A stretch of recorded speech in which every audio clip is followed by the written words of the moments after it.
Hello everyone and welcome back to a new lesson.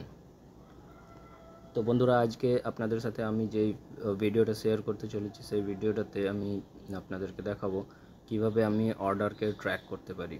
So যে কোনো ধরনের mutual fund যদি আমি বাই করি, তাহলে সেই মিউচুয়াল ফান্ডটা কবে বাই হচ্ছে, কত তারিখে আমি ন্যাভ পাচ্ছি এবং কত তারিখে আমার ব্যাংক থেকে টাকা কেটে যাচ্ছে এসআইপি থাকলে, সেই সমস্ত ডিটেলস পাওয়ার জন্যে আপনারা এই ভিডিওটাকে অবশ্যই শেষ পর্যন্ত দেখুন। তো এই ভিডিওর সবার প্রথমেই আমি চলে যাব, আমি দেখতে পাচ্ছি মিউচুয়াল ফান্ড অলরেডি সিলেক্ট করা আছে, তো আমি ড্যাশবোর্ডে চলে যাব। ড্যাশবোর্ডে যাওয়ার পর আমি ওপর থেকে দেখতে পাবো অর্ডার বলে যে জায়গাটা আছে, ওপর থেকে অর্ডার বলে একটা অর্ডার দেখা যাচ্ছে। তো আমি আমার যে প্রোফাইল আছে সেই প্রোফাইলের যে আইকনটা আছে সেই আইকনটাতে তো আইকনটাতে যাওয়ার পর আমি অর্ডার অপশনে যাব।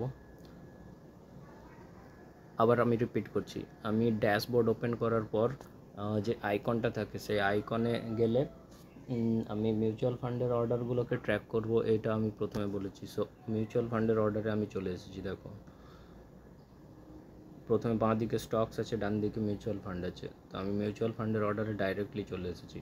আর আমি যদি প্রথমে না সিলেক্ট করতাম মিউচুয়াল ফান্ড, অর্থাৎ আমি যদি স্টক সিলেক্ট করি, স্টক সিলেক্ট করার পর আমি আইকনটাতে আমার প্রোফাইল পিকচারের যে আইকন সেটাতে আমি যদি টাচ করি, তাহলে অর্ডার অপশানে যাই, তাহলে দেখুন স্টকস অপশানটা সিলেক্ট হয়েছে। তো স্টকের কি হচ্ছে অর্ডার প্লেস হয়েছে সেই স্ট্যাটাসগুলো এখানে দেখাচ্ছে। তো আমি মিউচুয়াল ফান্ডের অপশানটাকে ট্র্যাক করব এখানে। সো 10ই মে হচ্ছে একটা এসআইপি আমার চলে। তো সেই এসআইপিটা টাটা স্মল ক্যাপ ফান্ড, এই ফান্ডে চলে 5000 অ্যামাউন্টের। তো 10ই মেতে এই অর্ডারটা কমপ্লিট হয়েছে। এখন কোনো অর্ডার পেন্ডিং নেই। এখন যেটা হচ্ছে রিডিম করা হয়েছে টাটা ওভারনাইট ফান্ড থেকে, হচ্ছে রিডিম করা হয়েছে 110টা ইউনিট, টাটা ওভারনাইট ফান্ড থেকে 14টা ইউনিট রিডিম করা হয়েছে। তো 8 তারিখ 9 তারিখ রিডিমশন কমপ্লিট হয়েছে। এগুলো এই স্ট্যাটাসগুলো হচ্ছে এখানে দেখাচ্ছে। সরি, 8 তারিখ 9 তারিখে অর্ডারগুলো প্লেস করা হয়েছিল।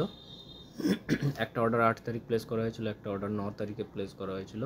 এবং এই অর্ডারগুলো কমপ্লিট হতে ফান্ড টু ফান্ড ভ্যারি করে। কখনো হচ্ছে কিছু ফান্ড হাউস আছে যেখান থেকে ইনস্ট্যান্টলি পাওয়া যায়, কিছু ফান্ড হাউস আছে যেখান থেকে একদিন টাইম লাগে, কিছু ফান্ড হাউস আছে যেখান থেকে হচ্ছে 2 দিন টাইম লাগে, আবার কিছু ফান্ড হাউস আছে যেখান থেকে টাকা রিডিম হয়ে আসতে কখনো কখনো 7 দিনও টাইম লেগে যায়।